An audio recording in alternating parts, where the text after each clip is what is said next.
এই মুহূর্তে জানা যাচ্ছে যে গত দুদিন ধরে চলতে থাকা সিবিআই তদন্ত আজ শেষ হয়ে গেছে, আর মিস আয়েশা কিছুক্ষণের মধ্যে পৌঁছে যাবেন তার নিজের এই বাড়িতে। এমনটা মনে করা হচ্ছে যে এই হাই প্রোফাইল কেসে মিস আয়েশা সিবিআই এর জন্য সাক্ষী দিতে রাজি হয়েছেন, তাই ওনাকে ক্ষমা করে দেওয়া হচ্ছে আর ছেড়ে দেওয়া হচ্ছে।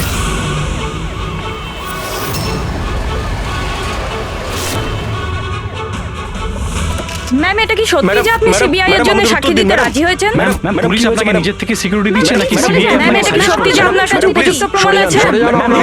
আপনি কোর্টে সাক্ষী দিতে চলেছেন? ম্যাম, সত্যি ইনি হলেন মিস আয়েশা, যিনি এত কড়া নিরাপত্তার মধ্যে নিজের বাড়ির ভিতরে ঢুকে গেলেন কোনো প্রশ্নের উত্তর না দিয়ে।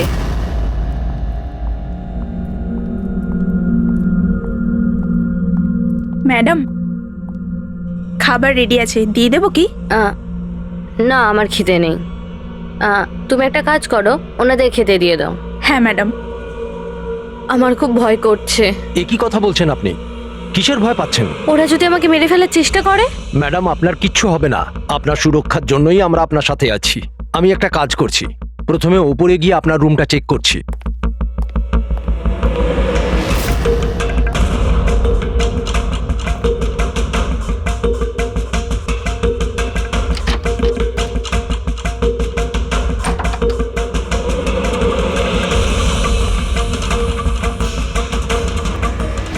আপনার রুমটা চেক করেছি, সবকিছু ঠিক আছে, আর আপনি গিয়ে রেস্ট নিতে পারেন।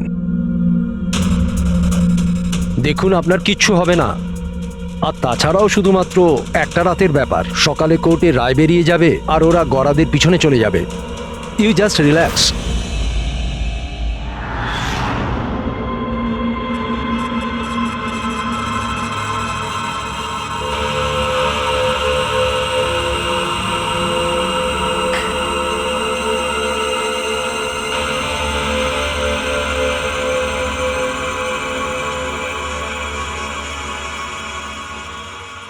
ম্যাডামকে সুরক্ষিত রাখা আমাদের সকলের দায়িত্ব। ওপর থেকে স্ট্রিক্টলি অর্ডার আছে, তাই সারা রাত সাবধানে থেকো। Okay, sir. ঠিক আছে? খাওয়া শেষ হলে নিজের নিজের পজিশন নিয়ে নিও।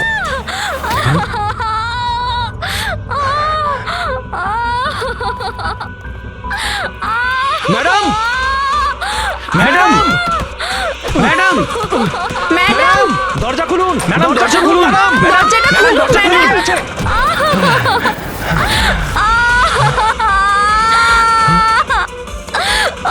ম্যাডাম, ম্যাডাম,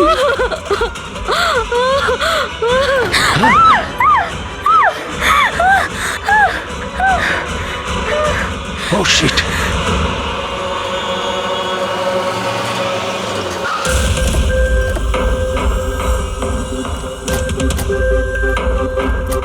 স্যার এক মিনিট, স্যার জানা যাচ্ছে কোনো দুর্ঘটনা ঘটে গেছে। আপনি বলতে পারবেন এই বাড়িতে ঠিক কি হয়েছে? স্যার, এই কেসটা তো সিবিআই এর কাছে ছিল, তাহলে কি সিআইডি কে হ্যান্ড ওভার করে দেওয়া হলো? দেখুন, এখানে একটা মার্ডার হয়েছে বলেই আমরা এখানে এসেছি। এর থেকে বেশি কিছুই বলতে পারবো না। পরে কথা বলছি।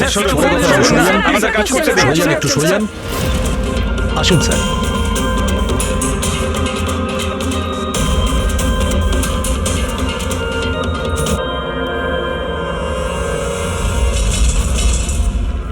ওর মুখটা আর হাতটা তো একদম পড়ে গেছে। ওর কোনো চিহ্ন তো এই রুমে আর দেখতেই পাচ্ছি না। দেখে তো মনে হচ্ছে যে অ্যাসিড অ্যাটাক হয়েছে। হ্যাঁ দয়া, অ্যাসিড অ্যাটাকই হয়েছে। কিন্তু স্যার, কোথাও তো পড়তো জামা কাপড়ে বা নিচে কোনো অ্যাসিডের চিহ্নই তো নেই। সেটা তো ঠিক। স্যার, স্যার ইনি বাথরুম পড়ে আছেন, মানে স্নান করে বেরিয়েছেন, আর স্নান করার পর উনি এই ক্রিমটা লাগিয়েছিল। এক মিনিট, ওই ক্রিমটায় হাত দেবে না। ওই ক্রিমটাকে চেক করতে হবে।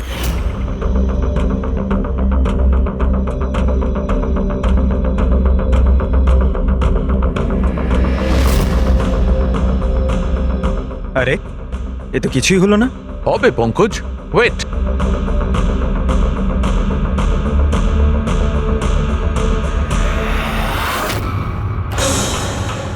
আরে স্যার, এটা তো দেখলে, এটাতে এমন অ্যাসিড মেশানো হয়েছিল যেটা সঙ্গে সঙ্গে কাজ করে না, 2-3 মিনিট বাদে কাজ শুরু করে। আর যখন কাজ শুরু করে তখন এরকম ভয়ঙ্কর ভাবে কাজ করে। স্যার, তার মানে স্নান করার পর উনি এই ক্রিমটা লাগিয়েছেন, আর সেটার এফেক্ট কিছুক্ষণ পরে হয়েছে। একদম ঠিক। কেউ আসলে একে মারবার জন্যে এই নিজের যে ক্রিম ছিল সেটা এই ক্রিমটার সঙ্গে বদলে দিয়েছে। এটা এটা কি বলছেন আপনারা? কি কি ব্যাপার? আপনি মনে হচ্ছে একটু বেশি ঘাবড়ে গেছেন। হ্যাঁ, কি জানেন আপনি এদের ব্যাপারে? না স্যার, আমি কিছুই জানি না। ম্যাডাম তো এই ক্রিমটা রোজই ব্যবহার করতো। আর এটা খনি ভালো মতোই জানতো, আর এটারই সুযোগও নিয়েছে। যেই হোক না কেন আয়েশাকে খুব কাছ থেকে চিনতো। আচ্ছা, ওটা আপনি নয় তো? না স্যার। দেখো, আমরা জানি তুমি কিছু জানো। না ম্যাডাম, আমি কিছুই লুকাচ্ছি না। ব্যাস এই ক্রিমটা আমি লুকিয়ে লুকিয়ে কখনো কখনো ব্যবহার করতাম, আর আজও এই ক্রিমটা আমি মেখেছি। এক মিনিট, এই ক্রিমটা তুমি কখন লাগিয়েছো? স্যার, ম্যাডামের ঘরে আসার কিছুক্ষণ আগে, এই ধরুন 8টা নাগাদ। 8টার সময়? চেক করো। স্যার, পুড়ে যাওয়ার তো কোনো চিহ্নই নেই। হবে না, পোড়ার দাগ এই জন্য হবে না কারণ উনি যখন ক্রিমটা লাগিয়েছিলেন ওতে অ্যাসিড ছিল না, মানে ওই ক্রিমটা অরিজিনাল ছিল। তার মানে খনি ক্রিম 8টা থেকে 9টার মধ্যেই বদলে দিয়েছিল। কিন্তু কিভাবে? এখানে এত সিকিউরিটি ছিল। মনে হয় আগে থেকেই কেউ রুমে ছিল। এটা কি করে হতে পারে স্যার? কারণ ম্যাডাম এখানে আসার আগে আমি এই রুমটাকে ভালো করে চেক করেছিলাম, এখানে কেউ ছিল না। আর তাছাড়া ম্যাডামের চিৎকার শুনেই আমরা দৌড়ে এখানে এলাম, আর দেখি দরজা ভেতর থেকে লক স্যার। হ্যাঁ স্যার, আর ভেতরে আসার জন্য আমাদের দরজা ভাঙতে হয়েছিল। ঠিক আছে, আপনারা এখন আসুন, প্রয়োজন পড়লে আবার ডেকে নিচ্ছি। Okay sir. রুমের ভিতরে কেউই আসেনি, কিন্তু রুমটা চেক করতে কনস্টেবলই এসেছিল। পুরবি একটা কাজ করো, এদের সবার ব্যাকগ্রাউন্ড চেক করো। ততক্ষণে আমরা জানার চেষ্টা করি যে ব্যাপারটা কি। এত মিডিয়া, সিবিআই এর কেস, এতগুলো সিকিউরিটি, কি কারণে? অ্যাকচুয়ালি আয়েশা খুব বড় খেলোয়াড় ছিল, লাইক এজেন্ট। যে ধরনের এজেন্ট দুটো পার্টির মধ্যে ডিল করিয়ে মাঝখান থেকে ভালো কমিশন নিয়ে সরে যায়। শুধু এটা ধরে নিন যে আয়েশাও এই ধরনেরই এজেন্ট ছিল, কিন্তু টপ লেভেলের। ওর সমস্ত ডিলগুলি লাখ আর কোটি টাকার উপরেই হতো, আর সব কটাই ছিল একেবারে বেআইনি। আমাদের কাছে এসব কিছুরই প্রমাণ ছিল, আমরা ওকে অ্যারেস্টও করেছিলাম। কিন্তু ও হঠাৎ করে রাজসাক্ষী হয়ে গেল। ও নিজের মুক্তির বিনিময়ে 3 জন বড় ব্যবসাদারের দুর্নীতির বিরুদ্ধে আমাদের হাতে সব প্রমাণগুলো দিত। আজ কোর্টে শুনানি ছিল, কিন্তু কাল রাতেই ওর মার্ডার হয়ে যায়। 3 জন বড় বিজনেসম্যান, এরা কারা? ভিকি, রাহুল, কুমার। এই 3 জনের কাছেই পয়সা আর পাওয়ার যথেষ্ট আছে, যা খুশি করতে পারে। আর যে প্রমাণগুলো আয়েশার কাছে ছিল? আয়েশার কাছে কিছু টেপ ছিল, এই 3 জন বিজনেসম্যানের বেআইনি কাজের কিছু ভিডিও ফুটেজ।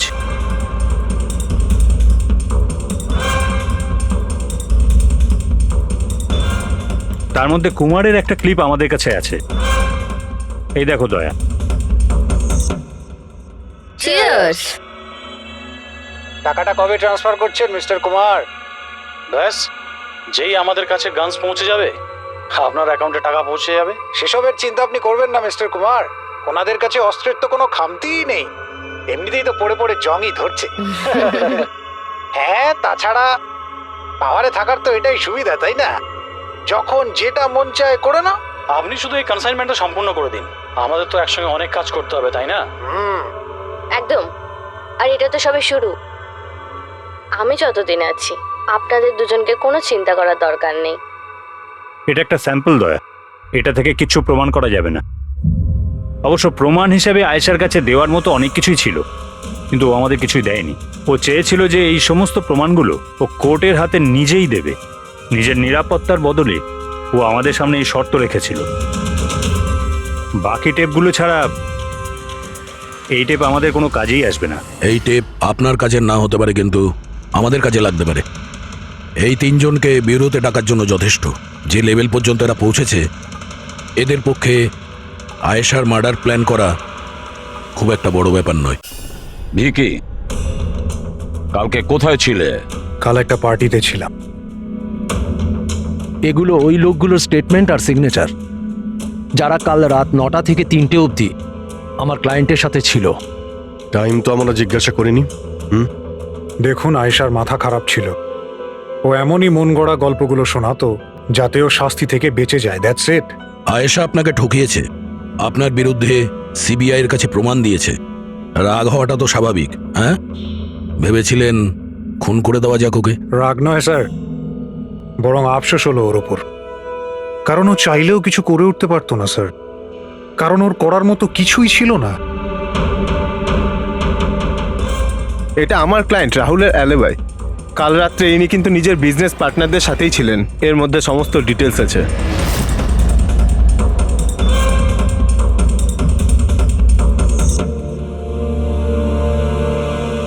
আমার মনে হয় না যে আপনাদের কিছু জানার আছে বলে।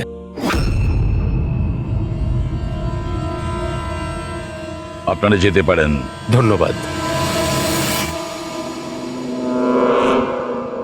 মার্ডারের সময় আমার ক্লায়েন্ট ফ্যামিলি ফাংশনে বিজি ছিলেন, আর এই হচ্ছে তার প্রমাণ। মিস আয়েশার কাছে আপনার বিরুদ্ধে প্রমাণ ছিল মিস্টার কুমার। আর এমন প্রমাণ যা আপনাকে বরবাদ করে দেওয়ার জন্য যথেষ্ট।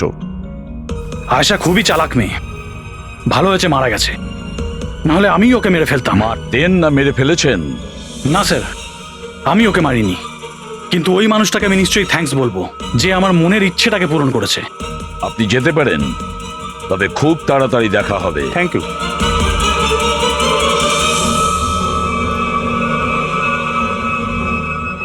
আপাতত আমরা কাউকেই অ্যারেস্ট করতে পারবো না, এখানে সবারই কোনো না কোনো কারণ আছে। স্যার, হ্যাঁ স্যার, স্যার একটা কথা জানা গেছে।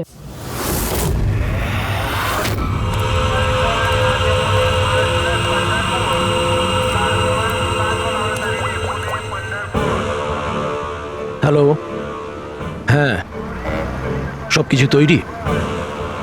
একটা কথা মনে রেখো, কোনো ভুলভ্রান্তি যেন না হয়। এই তো দাদা, চলে আসুন, বাস ছাড়বে, বাস ছাড়বে।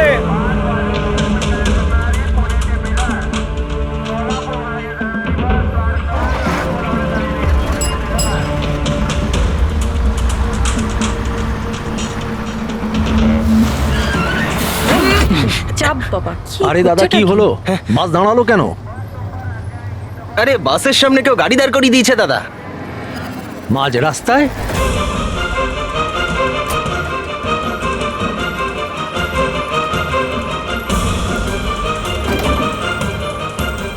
স্যার, আপনারা এখানে? শহর ছাড়ার খুব তাড়া দেখছি তোর। হ্যাঁ, অনেক প্রশ্নের উত্তর দিতে হবে তোকে। চল চল। স্যার, আমি কি করেছি স্যার? স্যার, আমার কথাটা তো শুনুন স্যার। স্যার, আমাকে কেন ধরছেন স্যার? স্যার স্যার কি করছেন স্যার? আমাকে কেন ধরছেন? আমি তো ছুটি নিয়ে দেশে যাচ্ছি স্যার। তোর রেকর্ড আমরা চেক করেছি, তুই তো আমাদের বলিসনি।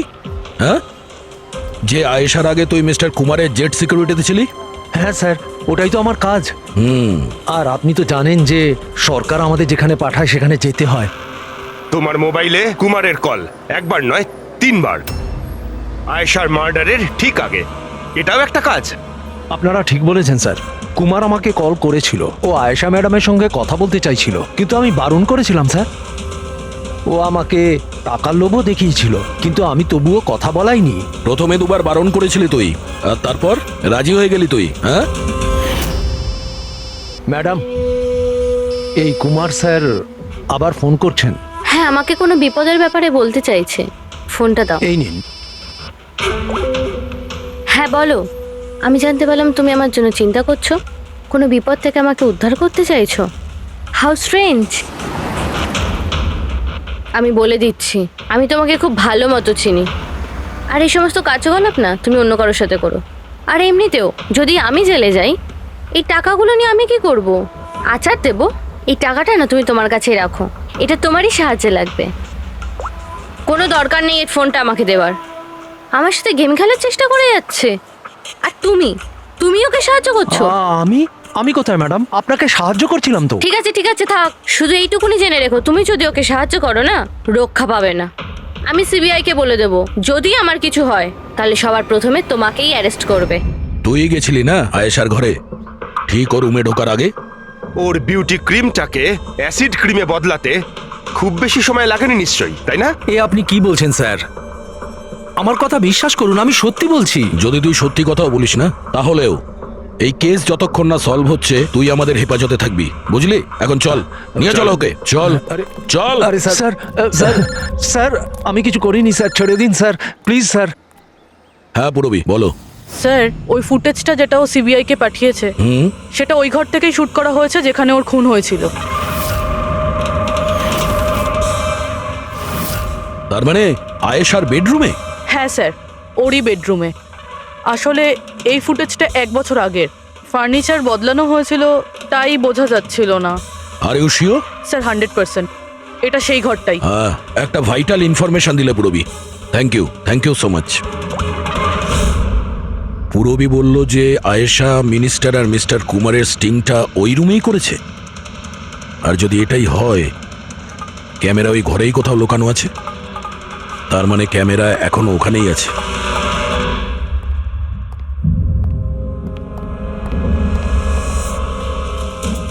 রুম তো এটাই। আর এই হলো জানালা। ফুটেজে জানালা রয়েছে, তার মানে এই ফুটেজটা এই দিক থেকেই তোলা হয়েছে। স্যার ফুটেজ অনুযায়ী তো ক্যামেরা এখানে থাকা উচিত। না ভাই, এতটা হাইটে না, ক্যামেরা আই লেভেলে ছিল, আর সেই হিসেব অনুযায়ী এইখানেই কোথাও হওয়া উচিত। আচ্ছা, ওই আয়নার ভিতরে নেই তো? আরে ওই যে আয়নাগুলো থাকে না, যার একদিকে দেখা যায় আর একদিকে দেখা যায় না। ভাই তাহলে তো জানতেই পারা যাবে। কি করে স্যার? তুমি ওই ফিঙ্গার নেল টেস্টের কথা শোনোনি? যে কোনো অচেনা জায়গাতে বা ট্রায়াল রুমে ড্রেস চেঞ্জ করার আগে এই টেস্ট করে নেওয়া উচিত, ফিঙ্গার নেল টেস্ট। তোমার যে নখ রয়েছে সেটা তুমি কাঁচের মধ্যে লাগাও, আর তোমার রিফ্লেকশনে যে নখ আছে আর তোমার যে নখ রয়েছে তার মধ্যে যদি গ্যাপ থাকে তাহলে সেটা আসল, আর যদি গ্যাপ না থাকে তাহলে সেটা নকল ওয়ান ওয়ে। যেমন এই মিররটা, এটা ওয়ান ওয়ে মিরর। যদি মিররটা ওয়ান ওয়ে হয় তাহলে তো এর পেছনে জায়গা থাকার কথা।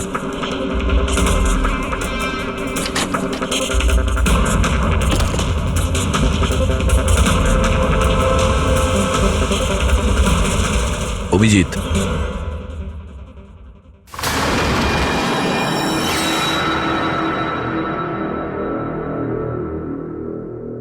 এখানে তো পুরো ফিল্মের সেটআপ লাগানো রয়েছে। এসডি কার্ড তো নেই স্যার। হ্যাঁ,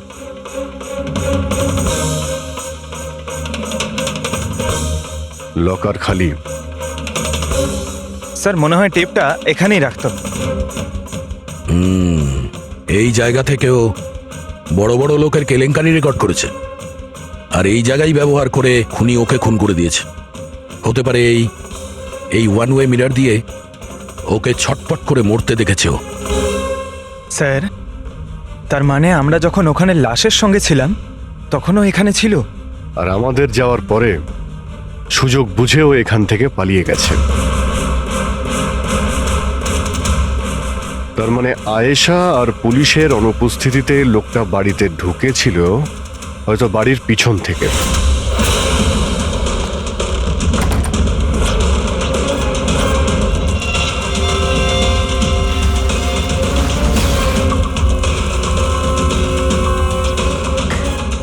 ও আয়েশার বিউটি ক্রিমটাকে সরিয়ে বিষাক্ত ক্রিমটা রেখে দেয়, আর তারপর ভিতরে ঢুকে বসে থাকে।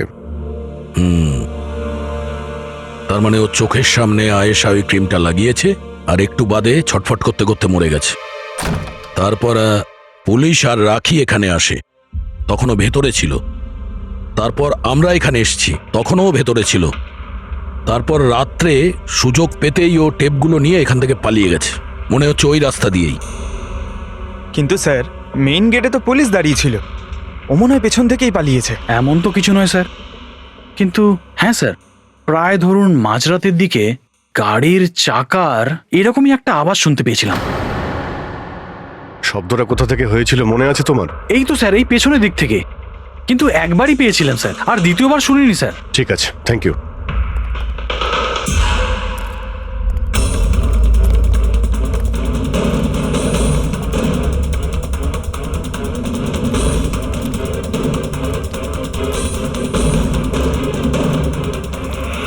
স্যার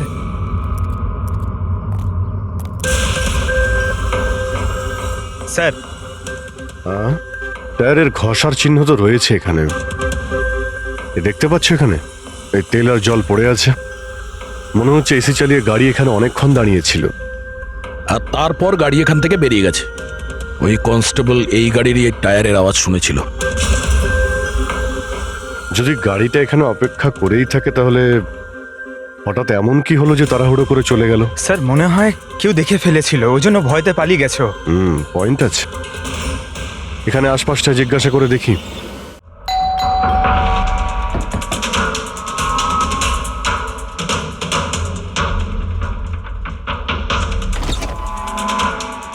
নমস্কার। নমস্কার। নমস্কার। আমরা সিআইডি অফিসার্স। সিআইডি? ম্যাম, কালকে রাত্রে আপনি এখানে কিছু কিছু অদ্ভুত দেখেছিলেন বা শুনেছিলেন, এমন কিছু যা আগে কখনো ঘটেনি? হ্যাঁ, দেখে তো ছিলাম। অনেক রাত পর্যন্ত আমি ঘুমোতে পারিনি। আর রাতে আমি দেখলাম বাড়ির সামনে একটা বড় গাড়ি পার্ক করা আছে, কিন্তু ওটা আমাদের সোসাইটির কারণ নয়। অনেক রাত পর্যন্ত গাড়িটা কিন্তু ওখানেই ছিল। কোন গাড়ি ছিল আপনার মনে আছে কিছু? দেখুন, গাড়ির ব্যাপারে তো আমি বিশেষ কিছু তো জানি না, কিন্তু ওটা HX9 ছিল, কারণ আমার ছেলের কাছেও ওই একই গাড়ি আছে। I see. আরো একটা কথা, যতক্ষণ ওই গাড়িটা ওখানে দাঁড়িয়ে ছিল না, গাড়ির ইঞ্জিনটা চালুই ছিল আর ভিতরে একজন বসেও ছিল। আমি এটা দেখছিলাম আর তখনই ওখানে কাউকে একটা আসতে দেখলাম, আমাদের আয়েশার বাড়ির দিক থেকে। ওর হাতে কিন্তু একটা ব্যাগও ছিল। আরে এই যে, কে ওখানে? গাড়িটা তো চলে গেল, কিন্তু এটা বুঝতে পারলাম না যে ওরা কারা ছিল, কেন এসেছিল, আর ওরা আয়েশার বাড়িতেই বা কি করছিল। Thank you ma'am, thank you very much. Thank you. Sir, তার মানে খুনির সঙ্গে আর একটা লোক ছিল যে গাড়িতে বসে অপেক্ষা করছিল। লাখ টাকার গাড়ি ছিল। কি মনে হচ্ছে কে হতে পারে? সন্দেহের তালিকা এখন ওই তিনজনই রয়েছে। আরটিও থেকে খোঁজ নিয়ে দেখি এই গাড়িটা এই তিনজনের মধ্যে কার কাছে রয়েছে।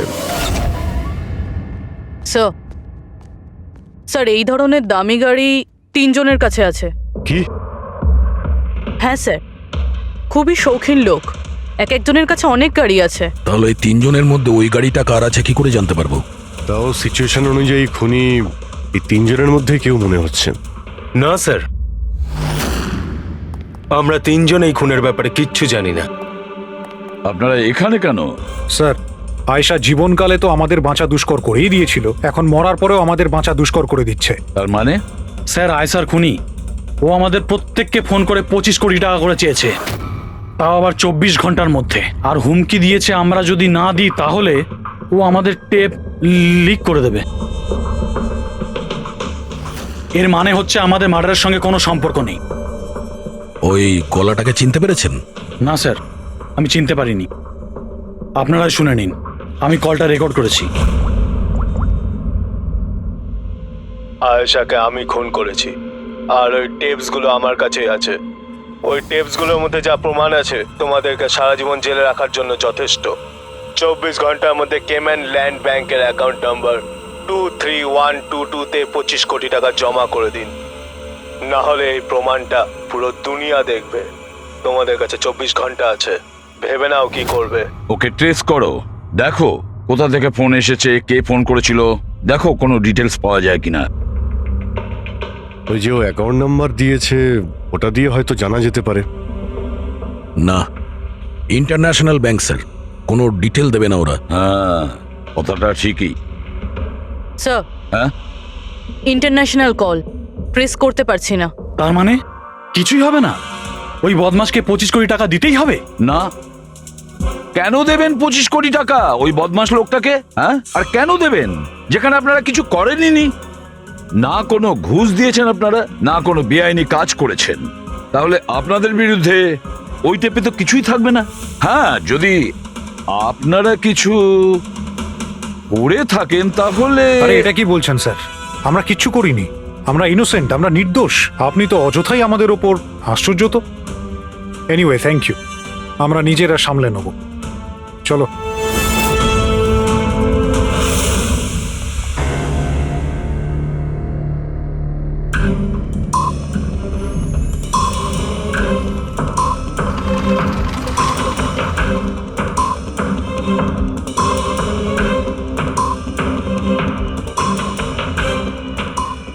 সারিকা, এই রুমটাকে খুব ভালো করে চেক করতে হবে। খুনি এখানে ঘন্টার পর ঘন্টা ছিল, তার মানে এখানে কোনো না কোনো জিনিস নিশ্চয়ই পাবো আমরা, যেটা দিয়ে ওর ডিএনএ টেস্ট করা সম্ভব। ওর চুল, ওর নখ, যা কিছু।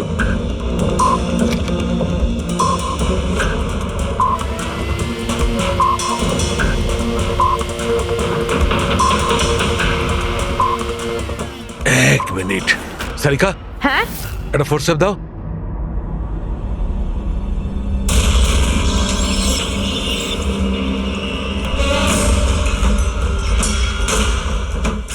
মাই গড, সারিকা এই দেখো। Contact lenses? Yes, contact lens. কিন্তু কিন্তু আয়েশার চোখ তো একদম ঠিক ছিল। আমি নিজেও রিপোর্টস চেক করেছি, না ও চশমা পরতো আর না কন্ট্যাক্ট লেন্স। তবে এই কন্ট্যাক্ট লেন্সটা কার হতে পারে? খুনির? না না, খুনির হতে পারে না। একটা চোখের কন্ট্যাক্ট লেন্স খুলে যাবে আর কেউ জানতে পারবে না, এটা ইম্পসিবল। দেখান তো একটু।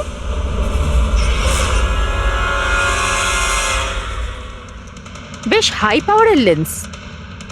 High power lens? কিছু তো আছে এই রুমে। একে তো এই ঘরটা চারিদিক থেকে বন্ধ, কোনো জানলা নেই, কোনো ভেন্টিলেটর নেই। হ্যাঁ? ও ওহো, কি হয়েছে? সারিকা, তুমি জানো তো ওই কালার স্টেন কেমিক্যাল বানানো হয় যা দিয়ে ঘাম টেস্ট করা যায়? হ্যাঁ জানি। গুড, এক কাজ করো, তুমি কালার স্টেন কেমিক্যাল বানাও।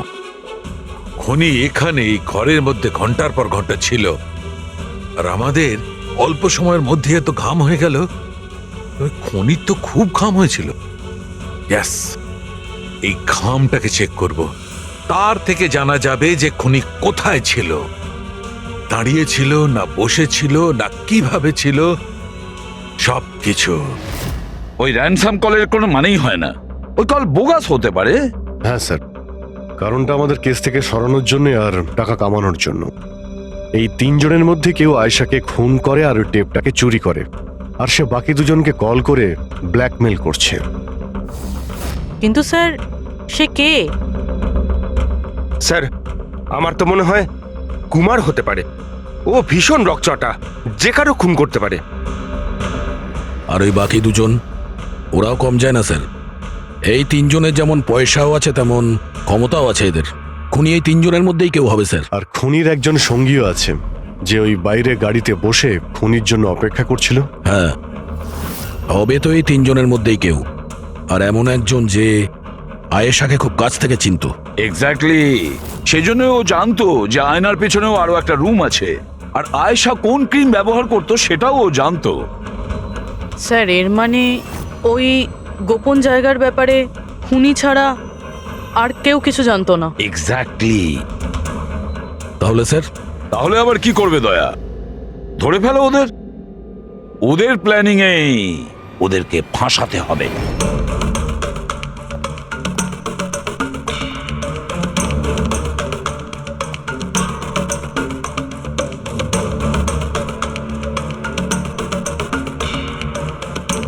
আমাদেরকে এখানে কেন ডাকলো? কোনো আইডিয়া? হয়তো জিজ্ঞেস করার জন্য ডেকেছে, খুনিকে টাকা দিয়েছে কি দিইনি। তাহলে তোমরা দুজন কি টাকা দেবে? তোমাদের কি মনে হয় টাকা দেওয়া ছাড়া আর কোনো উপায় আছে? তা তুমি কি করতে চলেছো ভিকি? দেবে টাকা? দেখো, টেপের ব্যাপারে তো কিছু বলতে পারছি না, আর তাছাড়া আমি কোনো বেআইনি কাজ করিনি, এই জন্য টাকা দেওয়ার তো কোনো প্রশ্নই আসে না। সরি, আমি টাকা দিচ্ছি না। ও কাম অন ম্যান, এত ঢং করার কি আছে? কিছু করে থাকলে বলো না, শুধু আমরা তিনজনই আছি এখানে। দেখো রাহুল, যদি কথা... এক সেকেন্ড, নাও, সিআইডি মেসেজ করেছে। আরে কোথায় আছে ওরা? কি লিখেছে বল। কোথায় আটকে গেছে, আসতে পারবে না, ফিরে যেতে বলেছে। হোয়াট ননসেন্স ভাই, আমরা কখন থেকে এখানে বসে আছি, শুধু শুধু সময় নষ্ট করে দিল। এবার কি করবে? যাওয়া যাক, আর কি। হ্যাঁ চলো, কাম অন।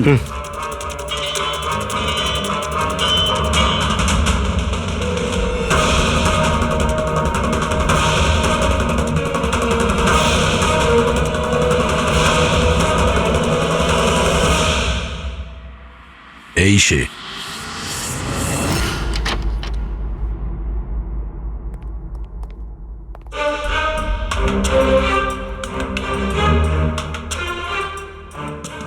স্যার, ভিকি, তার মানে ও জানতো যে আয়নাটার পিছনে ক্যামেরা আছে? হ্যাঁ, বাকি দুজনের হয় এরা কিছু জানে না, না হলে আমাদের সামনে অ্যাক্টিং করছে। স্যার আমার তো এই বিকিকেই সন্দেহ হচ্ছে। এবার কি করব? নজর রাখা যাক এর ওপর, কোনো না কোনো ভুল নিশ্চয়ই করবে। হ্যাঁ সারিকা, কালাস্টেন কেমিক্যাল রেডি। ঠিক আছে, চলো।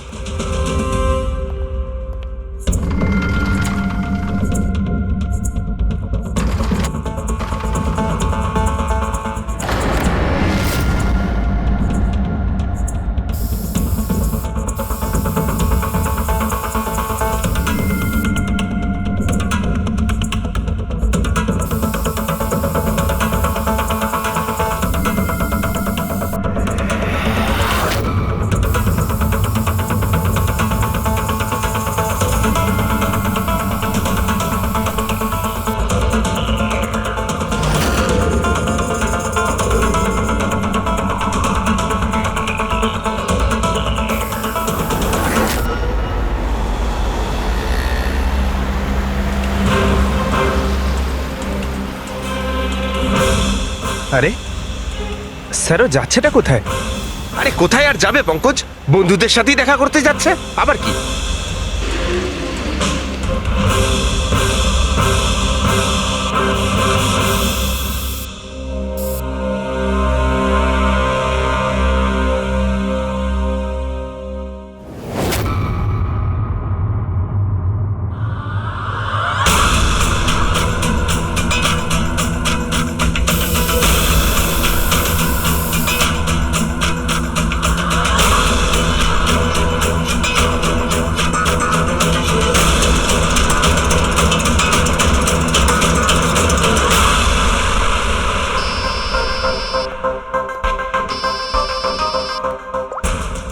হ্যাঁ সারিকা, বলো।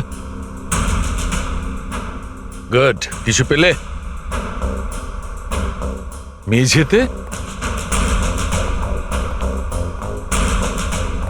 মেঝেতে শুয়েছিল? মেঝেতে কেন? ওকে ওকে, ঠিক আছে সারিকা, আমি তোমাকে পরে ফোন করছি। বাই। ওই 2 দিন আগে আমি 1124 লাস্টটা এনেছিলাম।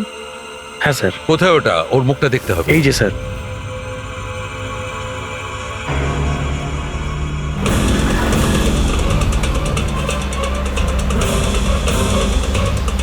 এই জানতে পারেনি তো যে আমরা ওকে ফলো করছি?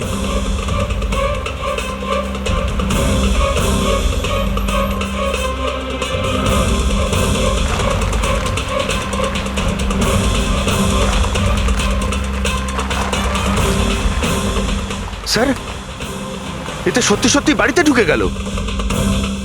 ভেবেছিলাম ও কোনো বন্ধুর সাথে দেখা করবে। হ্যাঁ অভিজিৎ। কি? ডক্টর সালুকে বলে দিয়েছেন যে খুনি কে? কে? ও হ্যাঁ, আমরা এই উইকিকে ফলো করতে করতে ওর বাড়ির কাছে পৌঁছে গেছি। ঠিক আছে, আমরা ওয়েট করছি। অভিজিৎ আসছে।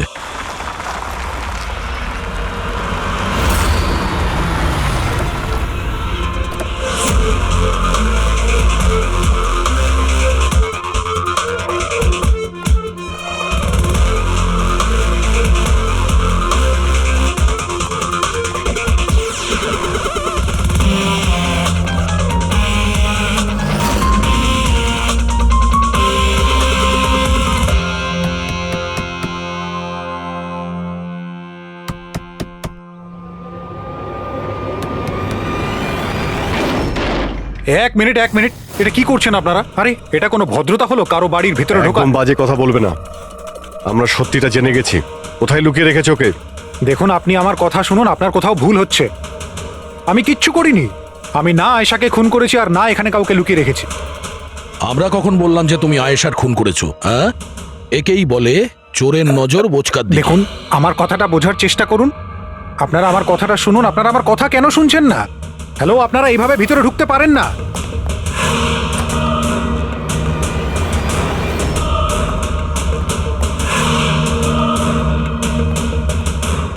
এখানে তো কেউ নেই। আমি বলছি আপনাদেরকে এখানে কেউ নেই, প্লিজ। আরে বন্ধ করুন এগুলো, এইভাবে ভিতরে আপনারা ঢুকতে পারেন না। Hello, excuse me, hello. আরে ওপরে কিচ্ছু নেই স্যার। আরে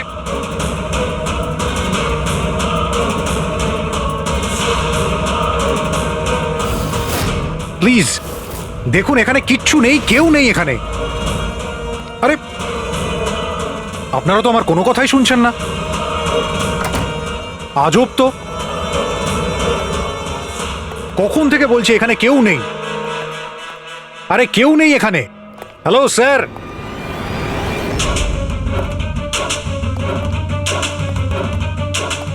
দেখুন আমার কথাটা শুনুন প্লিজ, শুনুন।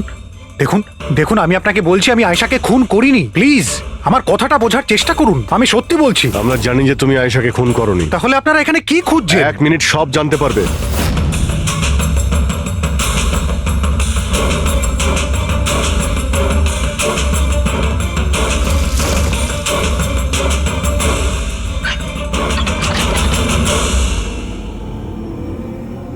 স্যার আসুন। আয়েশা দেবী, আপনার খেলা শেষ, চলে আসুন। সালুনকে স্যার আগেই বলে দিয়েছিল তুমি বেঁচে আছো। আসলে আমি ওর চোখটা চেক করব।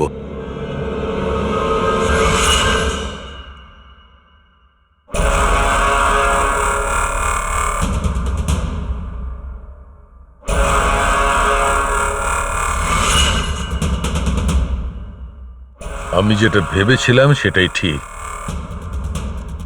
তুমি আসলে আয়েশা হতেই পারো না।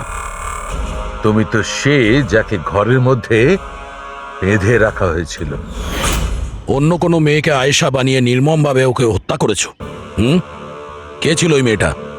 কি শত্রুতা কি ছিল ওর সঙ্গে? ওর সাথে কোনো শত্রুতা ছিল না। আমি শুধু আমার জীবনটাকে বাঁচাতে চেয়েছিলাম। আমি খুব ভালো করে জানতাম যে সিবিআইকে সাক্ষী দেবার পরেও আমি সুরক্ষিত থাকবো না। এই তিনজনেই কিন্তু খুব ডেঞ্জারাস। ওরা আমাকে ঠিক খুঁজে বের করে নিত, আর আমি ভয় পেয়ে বেঁচে থাকতে পারতাম না। তাই আমার সামনে একটাই রাস্তা ছিল, নিজের মরে যাওয়ার মিথ্যে অভিনয় করে সারাটা জীবনের মতো উধাও হয়ে যাওয়া। এই পরিকল্পনাটা আমরা দুজনে মিলে বানিয়েছিলাম। ওই মেয়েটা একটা স্ট্রাগলিং অ্যাক্ট্রেস ছিল। ওকে আমরা ইন্টারনেটের কোনো অনলাইন কাস্টিং এজেন্সি থেকে খুঁজে বার করেছি। রিয়া নাম ছিল ওর। ওকে এই জন্যই সিলেক্ট করেছিলাম কারণ ওর হাইট, ওয়েট সব কিছুই আয়েশার মতো ছিল। আমরা ওকে মিথ্যে মিটিংয়ের অজুহাতে বাড়িতে ডাকি, আর ওকে অজ্ঞান করে দিই, আর ওকে বেঁধে ওই গুপ্ত রুমে রেখে দিই।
তোমার প্ল্যান তো কার্যকরী হয়েছিল, তাহলে ফোন করে টাকা চাওয়ার নাটক কেন করলে? আমরা ভাবলাম যে আপনাদের এই তিনজনের থেকে মনোযোগ সরে যাবে, আর আমরা টাকাও পেয়ে যাব নতুন জীবন শুরু করার জন্য।